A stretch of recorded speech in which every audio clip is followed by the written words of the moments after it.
അപ്പോൾ നമ്മുടെ പുതിയൊരു വീഡിയോയിലേക്ക് സ്വാഗതം. നമ്മൾ പരിചയപ്പെടുത്തുന്ന റണ്ണിങ് മെറ്റീരിയൽസാണ്. റണ്ണിങ് മെറ്റീരിയൽസ് നമ്മുടെ സ്റ്റാർട്ടിംഗ് റേഞ്ച് വരുന്നത് 65 രൂപയാണ് മീറ്ററിന് വരുന്നത്. അപ്പോൾ അതെന്ന് പറഞ്ഞാൽ മിക്സഡ് മെറ്റീരിയലാണ് വരുന്നത്. ഇതാണ് ആ സ്റ്റാർട്ടിംഗ് മെറ്റീരിയൽ. മീറ്ററിന് 65 രൂപ വരുന്നത് മെറ്റീരിയലാണിത്. അപ്പോൾ ഇത് അടിപൊളി പ്രിൻ്റാണ് വരുന്നത്.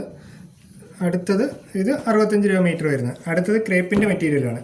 ക്രേപ്പ് എന്ന് പറയുമ്പോൾ 75 ആണ് മീറ്ററിന് വരുന്നത്.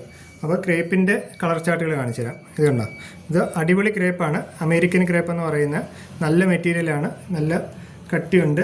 നമുക്ക് കോട്ട് സെറ്റായിട്ടോ കുർത്തിയായിട്ടോ ഒക്കെ സ്റ്റിച്ച് ചെയ്തെടുക്കാൻ പറ്റിയ മെറ്റീരിയലാണ്. പിന്നെ ഇപ്പോൾ മഴക്കാലം ആയതുകൊണ്ട് പെട്ടെന്ന് ഉണങ്ങി കിട്ടും. അപ്പോൾ നമുക്ക് നനച്ചിട്ട് കഴിഞ്ഞാൽ പെട്ടെന്ന് തന്നെ ഡ്രൈ ആയി കിട്ടുന്ന ഒരു മെറ്റീരിയലാണ്. 75 ആണ് മീറ്റർ വരുന്നത്. അപ്പോൾ പെട്ടെന്ന് തന്നെ അവിടെ ഷോപ്പ് പോയി വിസിറ്റ് ചെയ്യുക. ഷോപ്പ് വരുന്നത് കല്ലുകുളം ജംഗ്ഷനിലാണ്, KP റോഡിൽ, കറ്റാണത്തിനും തഴവക്കിനും ഇടയ്ക്കായിട്ട്. ഷോപ്പ് വിസിറ്റ് ചെയ്യുക, വാട്സപ്പ് ത്രൂ കോൺടാക്ട് ചെയ്യാവുന്നതാണ്. ഇപ്പോൾ റണ്ണിങ് മെറ്റീരിയൽസിൻ്റെ കൂടുതൽ കളക്ഷൻ നമ്മൾ കാണിച്ചു തരാം. സ്റ്റാർട്ടിങ് വരുന്നത് 65, ഇത് ക്രേപ്പ് വരുന്നത് 75. അങ്ങനെയാണ് റേഞ്ച് സ്റ്റാർട്ടായി പോകുന്നത്. Okay, thank